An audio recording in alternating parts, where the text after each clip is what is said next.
Hello, bachcho. Let's read this question. The question says the number of equivalence relations that can be defined on set A, B, C is. तो यहाँ पर मैं की concept लिख लेती हूँ। क्या है हमारा इस क्वेश्चन का की कॉन्सेप्ट की इक्विवेलेंस रिलेशन क्या होता है? N equivalence relation is a relation which is which is reflexive, symmetric and transitive। जो रिफ्लेक्सिव भी हो, सिमेट्रिक भी हो, ट्रांजिटिव भी हो। तो रिफ्लेक्सिव, सिमेट्रिक, ट्रांजिटिव कौन कौन से रिलेशन होते हैं? रिफ्लेक्सिव की बात करें अगर कि R is reflexive on set A, तो क्या होगा? एक्स हमारा सेट ए के एलिमेंट्स को रिप्रेजेंट कर रहा है। तो एक्स कॉमा एक्स जो है वो रिलेशन आर को बिलोंग करने चाहिए for all values of x. X की सारी वैल्यूज जो इस सेट में है उन सब के लिए, ठीक है। अगर हमारा आर जो है वो सिमेट्रिक है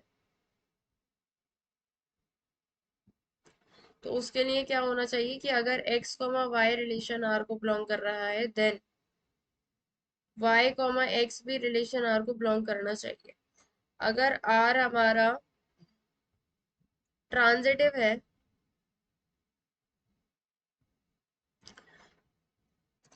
तो ट्रांजिटिव के लिए क्या होता है कि अगर X comma Y relation R को बिलोंग कर रहे हैं एंड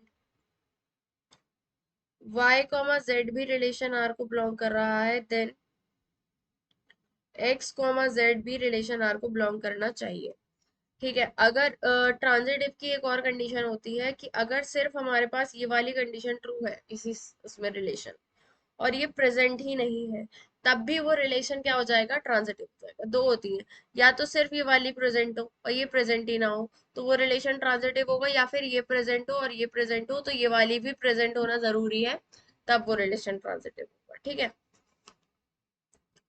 तो अब यहाँ पर हमारे पास जो सेट है हम उसको कहते हैं ए कॉमा बी कॉमा सी।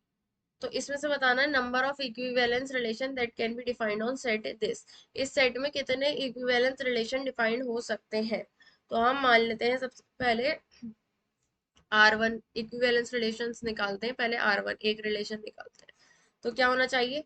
रिफ्लेक्सिव होना चाहिए सबसे पहले, है ना, कि सेट के सारे एलिमेंट्स ऐसे करके रिप्रेजेंट हो रहे हो तभी वो रिफ्लेक्सिव होगा।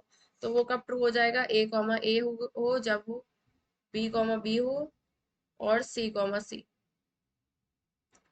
ठीक है। अब हम इसका सिमेट्रिक चेक करें तो ए कॉमा ए है, इसका ए कॉमा ए भी है, बी कॉमा बी है तो बी कॉमा बी भी है, सी कॉमा सी है तो सी कॉमा सी भी है, ठीक है। अब ट्रांजिटिव देखें तो ए कॉमा ए है। अब ए से स्टार्ट होने वाला और कोई एलिमेंट नहीं है, जैसे कि यहाँ पर एक्स कॉमा वाई था तो वाई से स्टार्ट होने वाला दूसरा एलिमेंट होना चाहिए। यहाँ पर सिर्फ ये वाली कंडीशन ट्रू है, ये प्रेजेंट ही नहीं कर रही, तो वो क्या हो जाएगा? ट्रांजिटिव हो जाएगा। बी में भी यही है, सिर्फ ये है, बी से स्टार्ट होने वाले नहीं है। और सी में भी यही है, सी में सिर्फ यही है और कोई नहीं है सी से स्टार्ट होने वाला। तो ये रिलेशन क्या हो जाएगा? इक्विवेलेंस रिलेशन हो जाएगा, क्योंकि ये रिफ्लेक्सिव भी है, सिमेट्रिक भी है, ट्रांजिटिव भी है। अब R2 निकालते हैं। तो रिफ्लेक्सिव के लिए तो हमारे पास ये सारी ये तो प्रेजेंट होने ही चाहिए।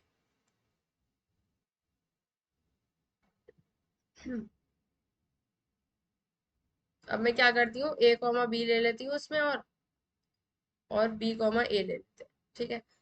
तो यहाँ तक का तो है। अब हम देखें तो ए कॉमा बी प्रेजेंट है सिमेट्रिक के लिए, तो बी कॉमा ए भी प्रेजेंट है तो सिमेट्रिक भी हो गया। अब ट्रांजिटिव देखते हैं तो ए कॉमा बी तो है, अब बी से स्टार्ट होने वाला और दूसरा एलिमेंट भी है, तो ए कॉमा ए भी है, फिर ए कॉमा बी है, बी कॉमा ए है, तो फर्स्ट और इसका लास्ट ये भी है, यही वाली तो ये है। वाई से स्टार्ट होने वाला दूसरा है तो इसका फर्स्ट और इसका लास्ट वाला भी एक और एक्स कॉमा जेड वो भी होने चाहिए, तो ये भी है ए कॉमा ए, ठीक है। इसी तरीके से बी कॉमा ए है और ए कॉमा बी है तो बी कॉमा बी भी है। ठीक है, तो ये रिलेशन भी क्या हो जाएगा, ट्रांजिटिव, रिफ्लेक्सिव और सिमेट्रिक, ये भी इक्विवेलेंस हो जाएगा। R3 देखते हैं। ये तो सब में ही होंगे, बी कॉमा बी, ए कॉमा ए और सी कॉमा सी। ठीक है, अब हम इसमें क्या डालते हैं, ए कॉमा सी डाल देते हैं और सी कॉमा ए डाल देते हैं।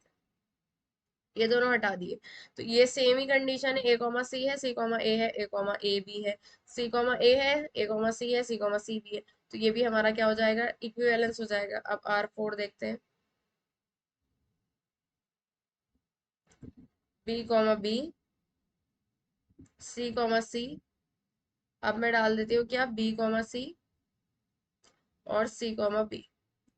तो हमारे पास रिफ्लेक्सिव तो है ही ये, सिमेट्रिक के लिए बी कॉमा सी है, सी कॉमा बी भी है, और ट्रांजिटिव के लिए सी कॉमा बी कॉमा सी है, सी कॉमा बी है, तो बी कॉमा बी भी है। इसी तरीके से सी कॉमा बी है, बी कॉमा सी है, तो बी कॉमा बी भी है। ठीक है, तो ये भी क्या हो गया, इक्विवेलेंस रिलेशन हो गया। अब R5 हम देख लेते हैं। ए कॉमा ए तो होगा ही, बी कॉमा बी भी होगा, सी कॉमा सी भी होगा, और ए कॉमा बी भी होगा, बी कॉमा ए भी होगा, ए कॉमा सी भी होगा, और सी कॉमा ए भी होगा, बी कॉमा सी भी होगा, और सी कॉमा बी भी होगा। ठीक है, ये हो गए। तो यहाँ से अगर हम देखें तो यहाँ तक तो हमारे पास है ये रिफ्लेक्सिव, सिमेट्रिक, ट्रांजिटिव। अब इसको देखें तो ए कॉमा बी है, बी कॉमा ए है, तो ए कॉमा ए भी है, ए कॉमा बी है और बी कॉमा सी है, तो ए कॉमा सी भी है। ठीक है, इस तरीके से बी कॉमा ए है और ए कॉमा सी है, तो बी कॉमा सी भी है, और बी कॉमा ए है, ए कॉमा सी है, तो सी कॉमा बी भी है और ए कॉमा बी भी है। इसी तरह सी कॉमा ए है, तो ए कॉमा बी है और सी कॉमा बी भी है, तो बी कॉमा सी है, तो सी बी किस यहाँ पे सी से स्टार्ट होने वाले सी कॉमा सी, तो बी कॉमा सी भी है, और सी कॉमा ए है तो बी कॉमा ए भी है। इसी तरीके से सी कॉमा बी और बी कॉमा बी, तो बी कॉमा बी भी है, सी कॉमा बी भी है, और सी कॉमा बी और यहाँ पर बी कॉमा ए, तो सी कॉमा ए भी है। ठीक है, तो ये भी क्या हो जाएंगे हमारे पास, इक्विवेलेंस रिलेशन। तो कितने इक्विवेलेंस रिलेशन डिफाइंड है, 5 इक्विवेलेंस रिलेशन डिफाइंड है। There are 5 equivalence relation that can be